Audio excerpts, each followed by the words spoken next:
High, আজকে জানো তো ভিডিওটা আপলোড করার একদমই ইচ্ছা ছিল না, কিন্তু শুধুমাত্র তোমাদের জন্য এই ভিডিওটা আপলোড দিচ্ছি।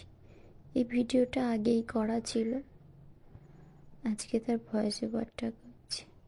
আজ 1 সপ্তাহ হয়ে গেছে আমার মা মারা গিয়েছে। তোমরাই বলো না, যাদের মা নেই তারাই বুঝবে আমার মনের ব্যথা আর বেদনাটা। মা যে সবার কাছে কি হয়, মা না থাকলে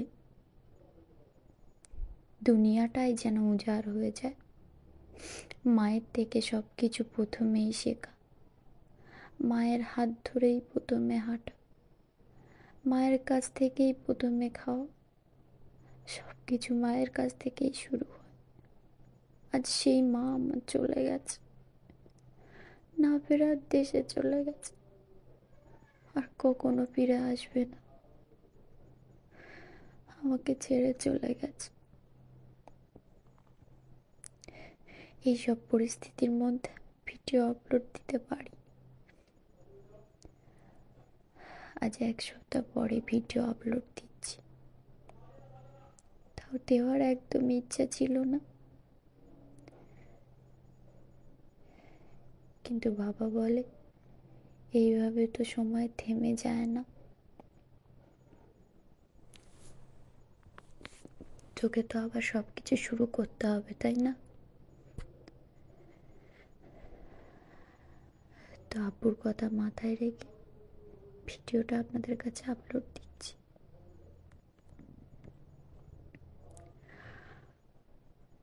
মা আমার কাছ থেকে চলে গেছে, আর কখনো আসবে না।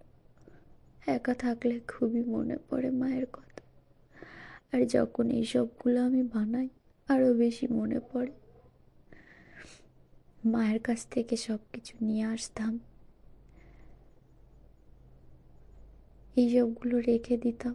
মা আমাকে বলতো, তুই এগুলো নিয়ে কি করবি? আমি মাকে বলতাম, দেখোই না, কিছু তো একটা করবো। মা বলে, হ্যাঁ জানি, কিছু একটা করবি তুই।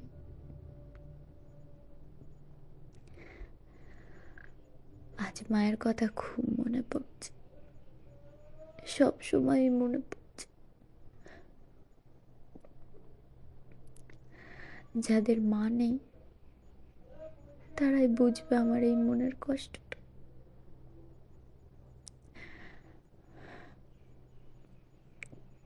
তোমরা সবাই আমার মায়ের জন্য দোয়া করবে, আমার মা যেন ভালো থাকে।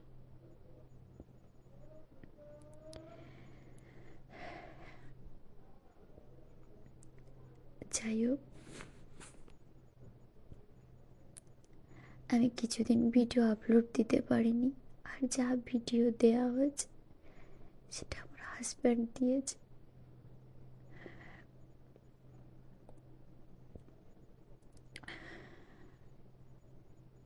আমি এখানে আজকে কিছুই বলতে পারছি না, আমি বলার মতো মুডেই নেই।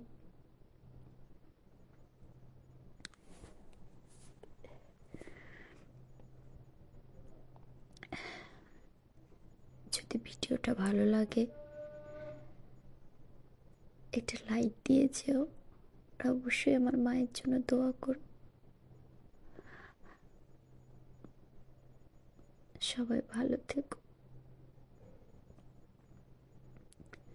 সবাই আমার মায়ের জন্য দোয়া করবে।